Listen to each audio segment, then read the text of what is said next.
जय हिंद। लक्ष्य coaching classes में आप सभी का स्वागत है। आज हम लोग क्लास 12 के prose how free the press chapter 8 को देखेंगे।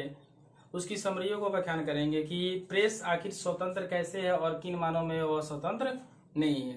ये सभी की चर्चा करेंगे। पहले इसके राइटर का कुछ परिचय देख लेते हैं। How free the press chapter के राइटर डॉर्थी एल सायर्स है। डॉर्थी एल सायर्स है। इनका जन्म 13 जून 1893 ईस्वी को ऑक्सफोर्ड यूनाइटेड किंगडम में हुआ था एवं मृत्यु हुआ है 17 दिसंबर 1957 को विथेन यूनाइटेड किंगडम में। पहले इन्होंने एक नाटक लिखा है बुशमैन्स हनीमून। चलिए अब हम लोग ध्यान केंद्रित करते हैं समरी की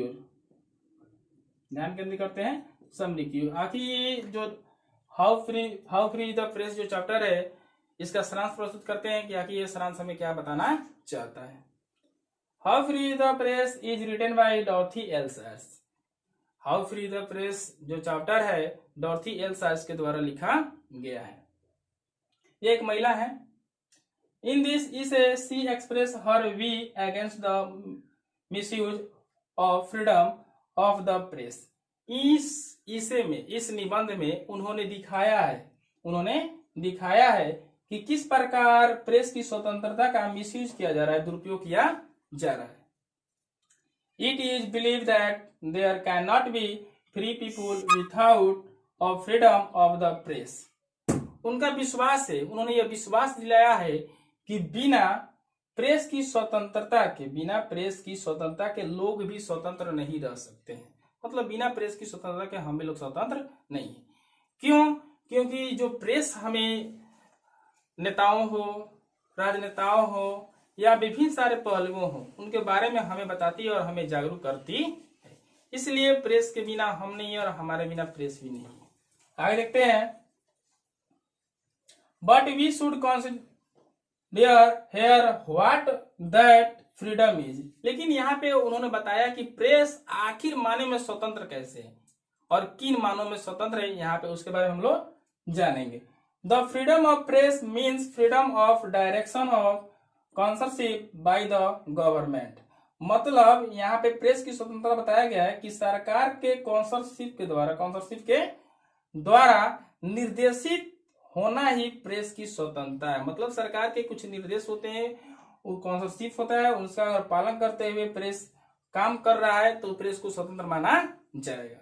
आगे बोलता है in this respect British press is free. और इस माने में देखा जाए, इस पहलू के आधार पर देखा जाए तो ब्रिटिश जो है, अंग्रेजी जो ब्रिटेन की जो प्रेस है वह स्वतंत्र है, पूर्ण रूप से स्वतंत्र है। It is can attack at the politics. वो पॉलिटिक्स पर भी हमला कर सकती है, मतलब राजनीति पर भी वो हमला कर देती है और राजनीति पर भी वो सवाल पूछ सकती है। बट लेकिन इंडिया में ऐसा नहीं, हमारे भारत में ऐसा नहीं है। यहाँ की जो मीडियाएं हैं केवल नेताओं की अच्छाइयों को दिखाते हैं, उनकी खामियों को नहीं दिखाते, उनकी बुराइयों को नहीं दिखाते हैं। चलिए आगे देखते हैं। It and interfere in the foreign diplomacy.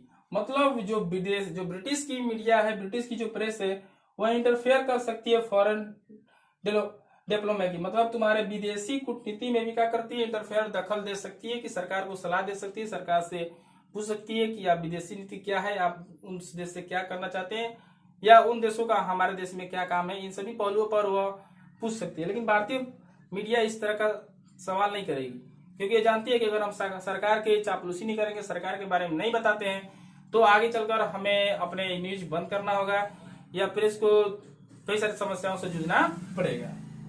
यह इनकम का स्रोत ही बंद हो जाएगा। हमारी जो मीडिया है, सीधी बात है कि भारत की जो मीडिया है यह केवल सरकार और फिल्म इंडस्ट्री का केवल ही पिक्चर दिखाती है, क्योंकि इन्हीं से द्वारा उनका रोजगार एक प्रकार का रोजगार के तौर पर देखती है। आगे देखते हैं। It is free to do anything. वो हर एक माने में स्वतंत्र, मतलब ब्रिटिश जो प्रेस है वह हर एक माने में स्वतंत्र, जबकि भारतीय प्रेस इस तरह का स्वतंत्रता को नहीं अपनाती है, तो इस तरह स्वतंत्र नहीं मानी जाती है। अगला कहता है and on occasion it can be a weapon to throat the government. वह कभी कभी, यानी ब्रिटिश जो मीडिया है, कभी कभी सरकार पर हथियार की तरह हमला करती है। सरकार पर कौन करती है? हमला कर देती है, हथियार की तरह क्या करती है? हमला कर देती है। अगला कहता है above all works are the positive attitude of the press, मतलब ऊपर में जितने भी बताए गए हैं यह सब जो है प्रेस की पॉजिटिव सक्रिय भावनाओं को दिखाता है कि आखिर किधर की जो प्रेस है उसमें सक्रियता भावना निहित है।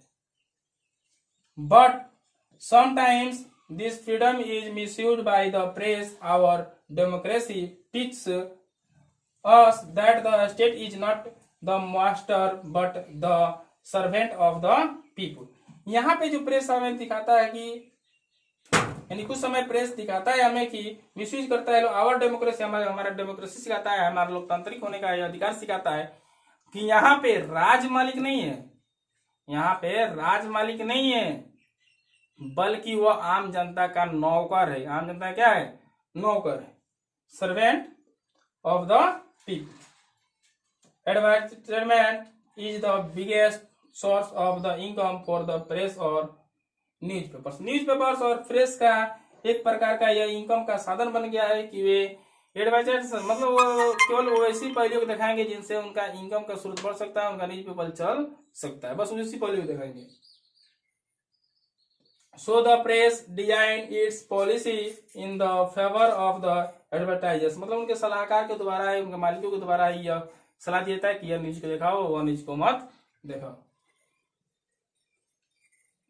The policy of newspaper is shaped by the interest of their owner, मतलब उनके मालिकों के द्वारा जिसमें इंटरेस्ट होता है, जिसमें रुचि होती है कि यह न्यूज दिखाने से हमारा न्यूज़पेपर नंबर 1 बन सकता है या हमारा न्यूज की मान्यता गरिमा का ख्याल रखा जा सकता है, केवल उसी न्यूजों को वह बरकरार रखती है जबकि अन्य सभी न्यूजों को बंद कर देती है।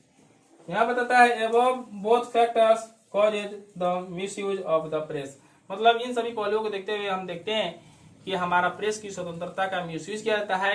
इन देखिए मिसयूज का अर्थ हुआ कि केवल हमारे मीडिया बंधु ही उसका मिसयूज नहीं करते हैं, हमारे नेतागण भी प्रेस का मिसयूज करते हैं। वे सभी इन पर प्रेशर डालते हैं कि ऐसा न्यूज मत दिखाओ, वैसा न्यूज न दिखाओ, केवल हमारे बड़ाई करो, हमारे बारे में दिखाओ।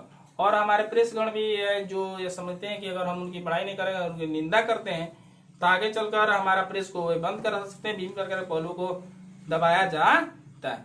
जैसे ही आप फिलहाल सुशांत सिंह की गति ले लीजिए, सुशांत सिंह का जब तक मर्डर का पता नहीं चला कि किसने किया है या कैसे हुआ है, तब तक उस पर बहुत सारे मीडिया बंधुओं ने हमारे टीवी, टेलीग्राम, न्यूज़पेपर में दिखाया।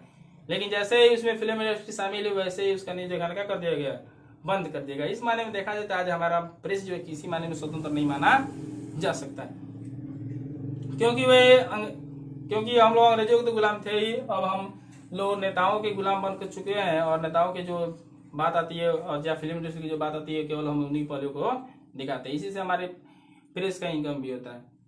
चलिए आज के लिए इतना ही, जय हिंद। अगर किसी को इसका पीडीएफ चाहिए तो दिए गए डिस्क्रिप्शन में जाएं, वहाँ पे पीडीएफ का लिंक होगा, वहाँ पे पीडीएफ खोलिए और वहाँ से डाउनलोड कीजिए। Thank you for watching my video. जय हिंद।